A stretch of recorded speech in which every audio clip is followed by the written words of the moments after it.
I fight against my pessimism and I swing back and forth. As I said yesterday, expect this to be the case over the next 24 to 36 hours, where Matt Murphy fights against his natural pessimism and what he thinks could happen and swings back to what he thinks will happen and what he thinks should happen.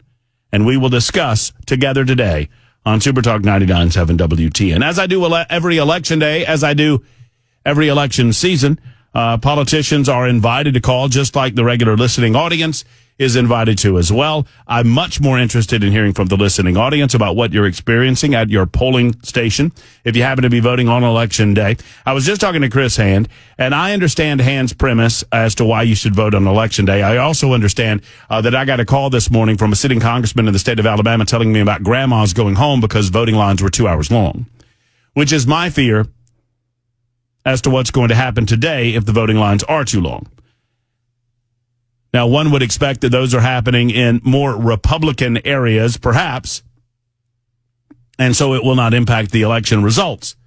However, it concerns me. Every little aspect of this election concerns me. The possibility of putting your thumb on the scale in certain areas of the country, the possibility of voter shenanigans with regard to machines not working and other county issues that might turn into shenanigans if we allow it. Turnout is such an important factor. The abortion issue is such an important factor, even though we might not want it to be. Issues are a factor, and turnout is always the most important thing. Today, throughout the course of the day, for those of you who would consider yourself, we use a term in the business, P1s. That means the people that are most invested in their lives and in their politics, and on a day-to-day basis, they will tune into Super Talk 99.7 WTN, whether it's Dan Mandis, Chris Hand, Matt Murphy, Brian Wilson, Mark Levin, and all through the evening into Red Hour Radio. Well, for those of you who have been paying most attention, you will no doubt turn us on. You'll flip over to Fox News, perhaps, or to Newsmax, News Nation, maybe even go into enemy territory and flip over to #NeverCNN or one of those garbage liberal networks. And all over these networks, all across America, you'll hear people telling you what's going to happen, what they believe is going to happen.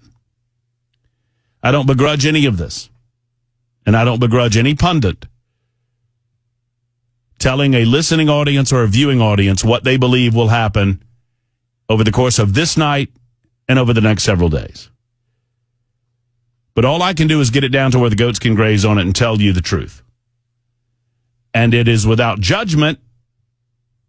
And truly, and frankly, I'll do it as well. I'll tell you as well. But I'm going to tell you, all we're doing is telling you where our gut is on this.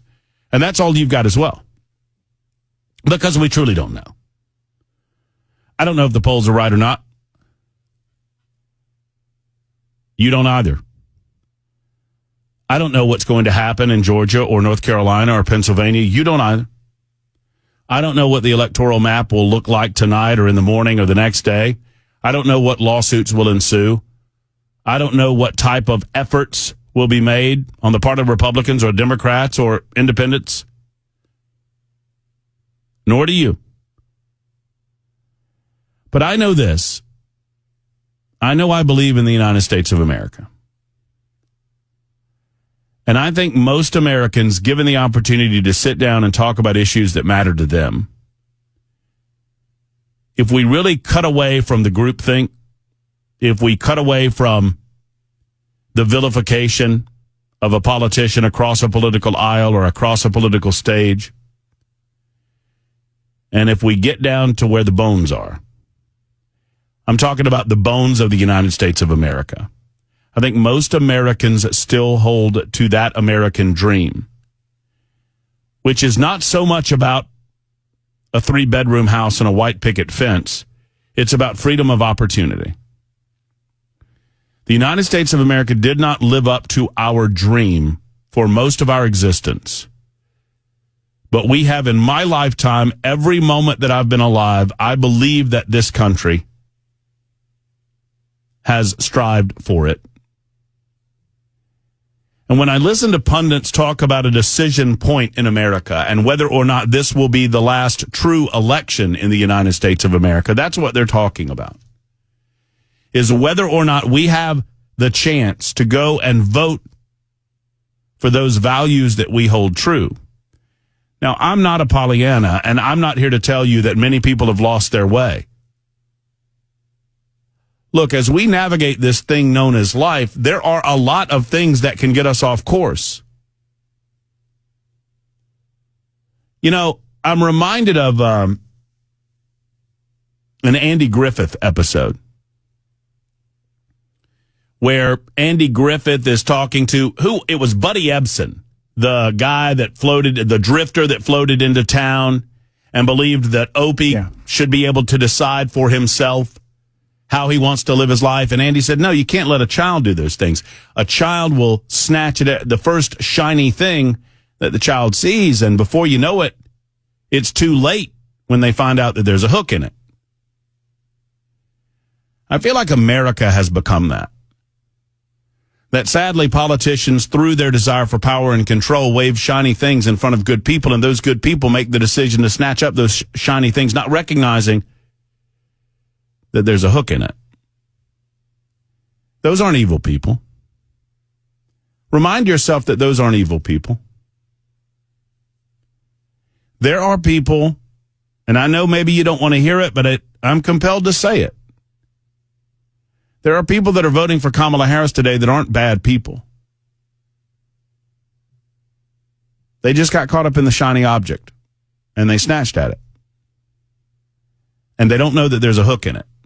And here's the hook: power and control, and a certainty that you don't have to fight for votes any longer. That's what's at stake during this election.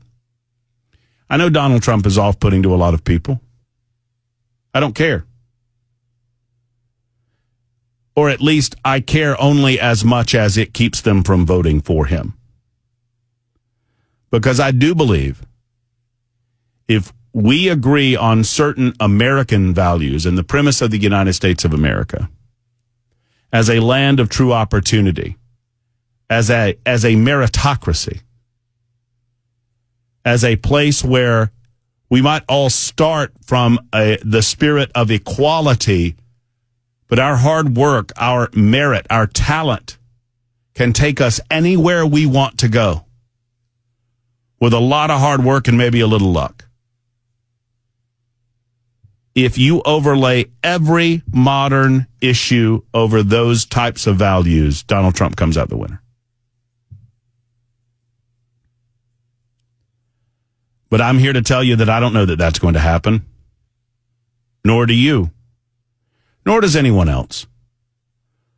What we rely on is our sense that God gave us, our wisdom that life presents to us, and our gut. My gut tells me that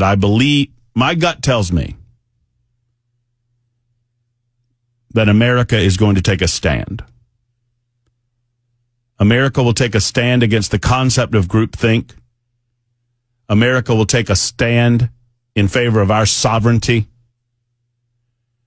America will say no more to the vilification of those who think slightly differently than you. America will take a stand against a mainstream Washington, D.C., New York City-based media cabal that believes that they know better and that they can decide for you. America will take a stand against a flood of activity all across our borders that is permitted and designed to take away your power and control at the voting booth. America will take a stand for free thought, for liberty and independence of a burdensome, bloated, irresponsible, controlling federal government. I have to believe that for a lot of reasons. One, because I don't have any children of my own, but I want your children and your grandchildren to understand the premise and the promise of the United States of America. I really do. It saddens me to consider that there will be a time, and maybe we've already experienced it, that children don't grow up understanding that we are a special place. I'm saddened that there are so many prominent names across this country that would suggest otherwise. I'm saddened that it is a regular media trope. It is a regular message on the part of the political left that America is a bad place. We have bad people. We've done bad things. But America is the greatest nation ever devised by human beings. And I sincerely fear that we are going down a trajectory where we lose that. We are not guaranteed it. We have to fight for it.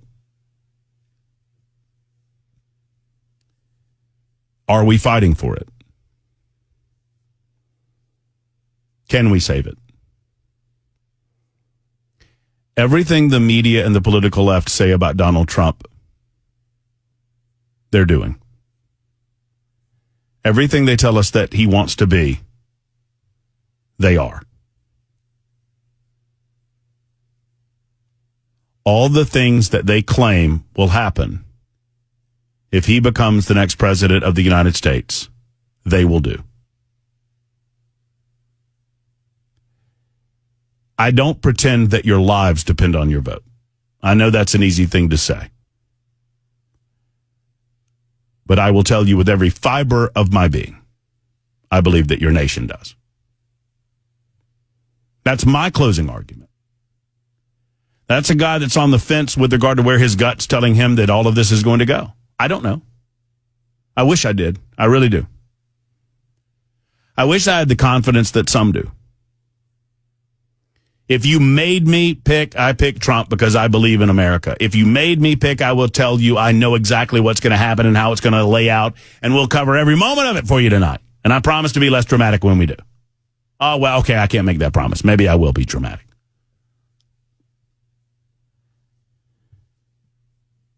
I just have to believe that there are enough smart people in this country that can overcome the demonization and the vilification of a different set of ideas, of a different set of thought processes. And I'll tell you how they do it. And if you think I'm overstating the case, they're already doing it. Elon Musk laid this out last night with Joe Rogan so eloquently, so well. You allow people here, you push them into the swing states, many of which allow for non-identification voter registration. And even if it doesn't happen this time around, or if it happens next time around, you permanently alter those swing states and turn them blue. Then you don't have to worry about whether you win presidential elections anymore. And for the most part, you don't have to worry about the United States Senate or even the Congress of the United States of America. And at that stage, you turn America into, over the course of the next 20 years, California. How is California doing? And as Musk said last night, and I'll play the clip, the problem is it's far, far worse than California